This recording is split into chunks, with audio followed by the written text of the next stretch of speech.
Welcome to the next lecture of non-destructive testing. This is Salman, Assistant Professor, Department of Mechanical Engineering, ISL Engineering College.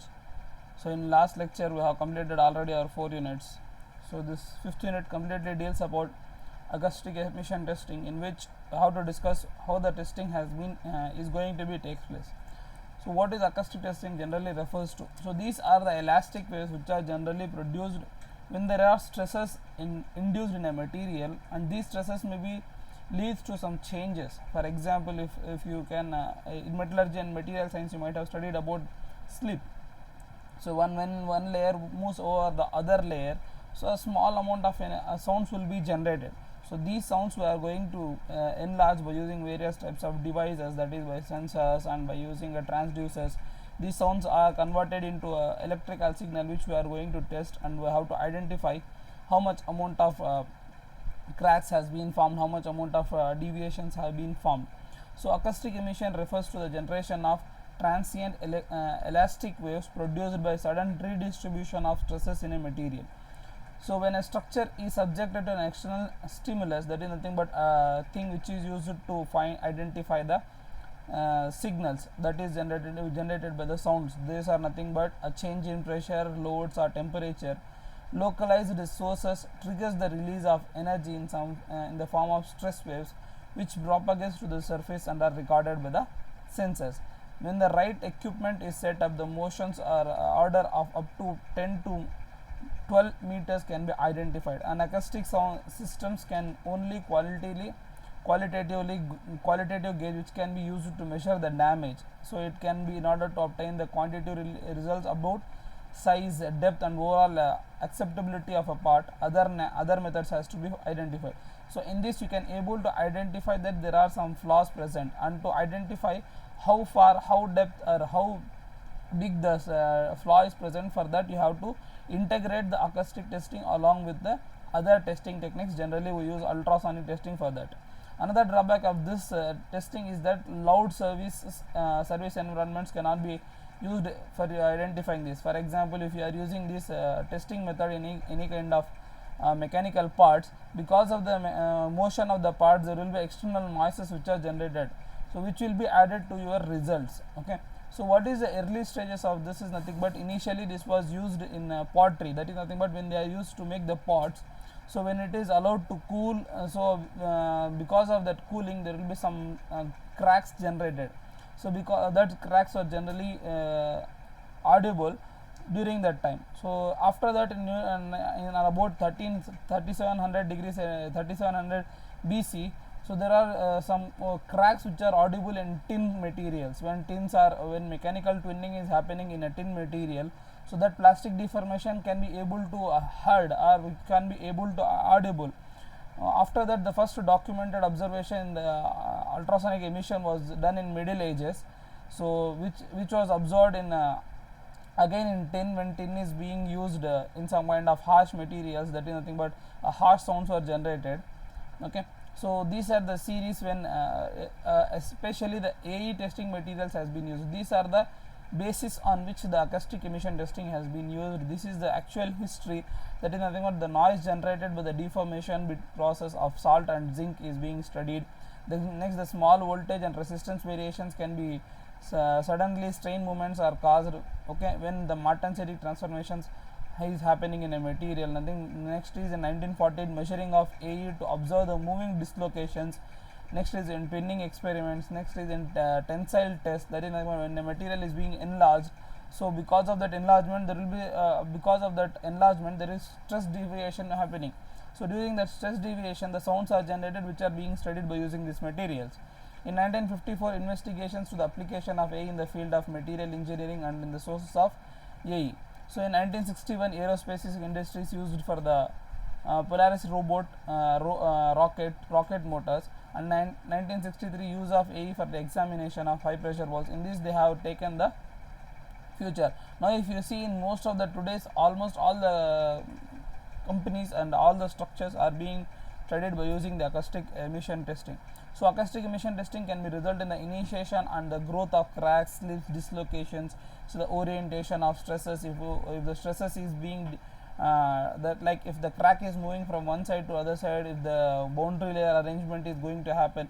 So those all things can be studied by using this acoustic testing. So the theory behind this is nothing but the most detectable acoustic emission takes place when material is loaded upon some plastic deformation, or when material is loaded upon some yield point. So on the microscope level, the plastic deformation occurs on an atomic plane or a slip past each over the other during the movement of the dislocation that is happening. So on microscopic level, the deformation happens, but whereas if you see that all the atoms inside the layer, one layer to other layer will have some slip dislocations that is happening on a atomic level. So these changes will release some amount of energy. So atomic scale deformation will release some amount of energy that is generally studied by using some ultrasonic technique or something. So when the crack exists in a material, the stress level present in front of the crack tip can be several times higher than that of the surroundings. So therefore an acoustic testing will able to observe those crack tips and which is undergoing some plastic deformation. So in these two sources of fatigue cracks causes AEs, that is nothing but first is non-metallic incursion or the emissive particles at the origin of the crack tips. Since these particles are having less ductile than that of the surrounding, they lead to break more easily when compared to that of the metal presenting in the around signals, which results in producing the A signal. The second source is the propagation. First is when you are trying to pull a material, so the material which are weaker comparing to that the surrounding sections will break first. So that initial break will create some kind of signal. The next thing is when the crack is already generated, it will try to move in a easiest way, that is nothing but along the crack boundaries. So when this triaxial stresses dislocation happens, so that is the second source for the generation of acoustic emission. So the amount of energy released by the acoustic emission will be in the form of the amplitudes of the waveform, which were generally related to magnitude and the velocity of the source event. That is nothing but when the crack started, so that the crack propagation, the wave propagation, that we will be studying by in the form of a magnitude and the velocity of the source. Okay, the amplitude of the emission is proportional to the velocity of the crack with which how fast the crack is generated. For example, you take a rubber band, you extend it at a time, then the crack will be happening suddenly at a fast rate. If you are doing it slowly, applying the load slowly, then the crack initiation will be taking in a stepwise. So how fast the event is happening, basing on that the amplitude of the crack will be, or the emission signal will be happening. Okay. So the detection and the conversion of these elastic waves to electric signals is generally done by using a transducer which is attached to it. Okay. So these signals, so acoustic emission instrumentations, generally we have various types of instrumentation. The typical AE apparatus consists of the following things. That the very first thing which you have to assemble for doing the acoustic emission testing is nothing but a sensor. This sensor has to detect these small sounds. Okay, so these sounds, the pre-amplifier is initially is the initial signal that will be like amplification is given to it, so that we can gain it to a signal of 40 to 60 decibels. The cable after that it is transformed by using some cables. Generally a coaxial type of cables is done, so that we can transmit to up to a distance of 200 meters. Next, at the end, at the final stage, we will be having a data acquisition. Data acquisition is nothing but a technique which uses the electric signals to do some kind of filtration, and whatever the signal which has the sensor sent, that will be converted. So initially the sensor will be taking the small signals, and it will be trying to clear the amplification by using some kind of filters. So what this filters is generally doing is nothing but if there are some kind of additional noises which are present before it, that it will be trying to remove. So then it is sent to a main amplifier, which will increase the sound, the noise level, that sound level to a higher level. For example, it is like 40 decibels, 20 decibels is there, it will be rising to 100 decibels. From 100 to again it will be rising to 200 decibel. It is like an amplifier which is trying to improve the signal sound waves. Okay, so then we are going to have a measuring circuit which is going to send to acoustic technique. Here it will be converting to electric signal which can be transported to a large distance. So there will at the end we will be having a device or a computer which will be having the acquisition software, which will be reducing the signals to which will be converting the electric signals to what do we say, into the sound waves. That sound waves will be in the form of a CRT screen will be there, where there will be a series of crust and troughs will be formed. Okay, so what is this AE sensor? Is nothing but AE sensor detects the stresses or the wave motions that causes local dynamic material displacement and converts those displacement into a electrical signal. So the main task of the AE sensor is nothing but to identify those signals which are the sound which are sent by the material because of the stress deviations. Okay, so in this, if you see the sample of any of the sensor, it will be like this thing. So it will be having a case. In the case, you will be having a wear plate which avoids the material to get weared when it is directly come in contact with the surface. Next is the damping material which tries to consider the signals. Okay, and we have a electrode and a piezoelectric element which converts the electrical signals, which generates the electrical signals basing upon the mechanical strain. So the most common type of sensors which we generally use is nothing but lead zirconate titanate. Okay, zirconate titanate, that is nothing but given as lead is plumbum, zirconate is Zr, titanate is T. So we generally refer it as PZT. Okay, so this sensor characteristics has, so these can take the frequencies ranging from 30 kilohertz to 1 megahertz. The selection of specific sensor depends upon the application or the type of flaw which we have to be revealed. That is nothing but if you want to study about the cracks, if you want to study about the small holes, if you want to study about slip activities, if you want to study, so basing on the type of thing you have to reveal, basing on that you will be going to use some kind of sensors. So the transducers are selected based upon the operating frequency. If you are going to take 30 kilohertz, basing on that frequency you have to attach a transducer. If you are going to use 1 megahertz, then you have to take that kind of transducers. Okay, because the transducers are the things which converts the sound signal to electrical signal. If you are taking a transducer which is of low quality for high signals, then it will be burned off or it will not properly work. Okay, so the majority of AE technique equipments is responsive to the movement in the typical operation of between 30 kilohertz to 1 kilohertz. For materials with the high attenuation, that is nothing but plastic composites, so the low frequencies may be used to better distinguish the AE signals. Okay, so the sensor characteristics, the sensor, two qualitative types of sensors are there. One is resonant, other is wide branch sensors.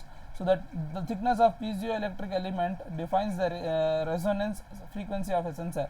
If the diameter of the sensor is more, then it refers to the wide range sensors. Okay, so the Curie point is nothing but the temperature to which the piezoelectric properties can withstand. If you are raising the temperature beyond these temperatures, within this Curie point, then the piezoelectric properties will be lost for the sensor. So how we are going to try install these sensors on a structure is nothing but the type of installation, the choice of couplant. What is a couplant? We have already discussed in ultrasonic machining. That is nothing but when you are going to use a couplant, that will try to take all the sounds or all the signals which are coming. So generally it is used by it is a type of thing which is being connected to the material. Before touching the material, a layer of water, oil or grease is pasted to the couplant, so that the signals or the sounds which are coming, that should not be mixing with the air or air signals or the other sounds coming from the atmosphere, so that it can be easily absorbed by the whole couplant or whole sensor. Okay, so generally how we are going to connect is by using some kind of glue types used for piping inspection. The magnet is generally used for to hold the sensors and metal plate pressure valves. The grease or oil is used as a couplant. So the band used for the mechanical attachment of the sensor in the long term applications. Okay, so these are the various types of sensors: attached with magnet, attached with waveguide, attached with blanket, attached with some kind of rolling sensor produced by PAC. So what is the acquisition? Data acquisition is nothing but these are the different type of acquisition techniques. So example of AE device parameter, nothing but 16-bit 10 megahertz ADDC converter. Okay, maximum signal amplitude up to 100 decibels AE. 4 high pass filter for each channel with a range of around 10 kilohertz to 200 kilohertz. So the low pass filter, high pass filter and low pass filter are nothing but we will have some proper threshold. Above we will be taking as high pass, below we will be taking as low pass. Okay, so these are the principles of AE data acquisition, testing and analysis. The threshold and high definition time. The threshold and high definition are the parameters that are used to detection of AE signal. Threshold is nothing but optimum level. So beyond that only we can able to study. If it is below that, we cannot able to study. HDT is nothing but the HDT enables the system to determine the end of hit close to the measurement process, or to store the measured attributes of the signal. So these are the various types of signals which you are going to obtain when you are going to see on a monitor. Just like in your ultrasonic testing, you might be seeing the on a CRT screen, you will be seeing various types of amplitudes. So the same thing will be happening. So in this there are two type of things, acoustic signals. One is burst acoustic signals, another is continuous acoustic signals. So one is a qualitative description of discrete signals related to individual emission of event occurring within the material, whereas continuous emission is nothing but qualitative distribution of sustained signal produced for a time lapse, for a particular period of time. Okay, so there are some terminologies which you have to understand when you are studying about the acoustic emission testing. One is peak amplitude. This is the peak amplitude. So this is the highest peak that is going to be obtained in a acoustic sounds. Okay, so the next is nothing but energy, the integral of the rectified voltage or signal duration. Okay, I might be having here. So the next is duration, the time from the first threshold crossing to the end of the threshold crossing. So duration for which the threshold is being crossed. For example, if you see here, so you are having a particular threshold, the first threshold has crossed here and it is ending here. After that, the no signal is going to cross the threshold or are less than that of the threshold. That is the duration for which that the signal is crossing the threshold. Next is the count, the total number of signals which are crossing the threshold. Average frequency, the average frequency in kilohertz. Mass is nothing but the measure of area under the threshold or the curve which is happening within the duration. So the measure of area under the envelope of rectified linear voltage time signal from the transducer. Rise time. Rise time is nothing but the time for which the first threshold crossing to the maximum amplitude. So this is your rise time. So after it is crossed the first signal, to what time it has taken so that it has gone to the peak amplitude. Okay, so that is the time we consider as rise time. Next is count rate, the number of counts per time unit. Some of these parameters are shown in the following slides. So these are the few following slides: rise time, peak amplitude, the number of counts 1, 2, 3, the number of counts, threshold. Threshold is the level above which you are going to consider. So next is in acoustic testing, most of the time there will be some kind of background noises basing upon the type of thing which you are using. For example, if you are using some liquid things, then there will be having hydraulic noises like cavitation, turbulent flow, boiling of water. If you are using some kind of mechanical device, then there will be some kind of mechanical movement of parts or some kind of pressures which are generated in the material. So cyclic noises are nothing but reciprocating parts or rotating parts will be creating some kind of noises. So background noises significantly affects these acoustic noises, because generally the whole thing is based upon the sounds. So if there are some background sounds which are heavy, that will be overcoming this acoustic noises or the signals which is generally we are observing because of the slip happening or the transition happening in the material or stress variations which are happening. So the rise time distribution is nothing but so to control these noise sources. So rise time description, that is nothing but, so there is a significant difference between the rise time of a mechanical noise and acoustic noise. So there will be some difference between the rise time of normally the acoustic noises which are generated, that is nothing but because of the slip happening or because of the mechanical noises. So that we have to identify and we have to discriminate those things. Next is frequency discrimination. When the mechanical noise is happening, that will have a various type of frequency, is usually lower than that of the acoustic emission burst from the crack. So those frequency we have to identify, we have to remove that. Next is floating threshold. So the varies with respect to time as a function of noise output. So acoustic emission testings, we have different type of techniques which are used to identify the location where it is happening. For that we have three different techniques. One is linear location technique, point location technique, and zonal location technique. Linear location technique is like this. So it is a time difference method commonly used to locate the acoustic source on a linear structure such as pipes. It is based upon the arrival time difference between the two sources from the known velocity. Okay, so how much time it is like taking. Next is sound velocity evaluated by generating the signals at the known distances. Next is point location. So the for a location of a source on a plane surface, two sensors are used. The source is stimulated by an hyperbola, okay, like these two sensors, 1 2, then we are going to have the sound signal which is generated here. So this is calculating here, this is coming here. So basing upon the type of distance, 3 sensors are used to locate a source to point by intersecting 2 hyperbolas using the same technique as that of the source. Like this, 3 signals are used. So basing upon the radiuses, we are going to identify the location of the sound. Next is zonal location. Zonal location is based upon the principle of sensor with the highest amplitude or energy output with the closest to the source. So where the, if you are having zone source, so these are the different sources, and these are the your zone in which the sensor is activated. Basing on that, you have to identify the location. So acoustic emission testing, the sources of AE in metals. What are the various types of things basing on which the acoustic emissions are going to happen is nothing but cracks, jumps, plastic deformations, that we have already seen. If it is in a microscopic level, that is nothing but slip formation, voids, nucleations, creation. Nucleations is nothing but when the grain growth is going to happen, some of the nucleus shifts from unstable state to stable state. So more than 80% of the energy expended on the crack in the form of industrial metals goes to the development of plastic deformation. These are the things because of which the plastic deformation happens. Next is, what are the applications of acoustic emission testing is nothing but these are very versatile type, okay. So non-invasive way to gather the information about the material. So generally they are used in various type of inspection of pressure vessels, weld monitoring, bucket trucks, that is nothing but integrating evaluation, grass trailer tubes, bridges, aeroscope structures. Because these structures, we already know in metallurgy that a small crack or a small initiation of a void will be the main reason for the total failure of any material. For example, you take our mobile phone, if a small crack is happening in your display, so after a while, with respect to time duration, the crack will be propagating and your whole surface will be deforming. So that is the reason the acoustic signals helps in a material to identify the small errors happening in a material, which can be avoided basing upon the time period, and we can able to protect the whole structure from failure.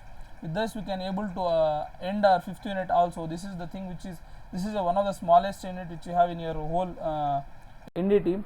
So I hope everyone will be going through this topics. If you have any further doubts, you can contact, okay. So with this, we can able to complete our whole NDT syllabus.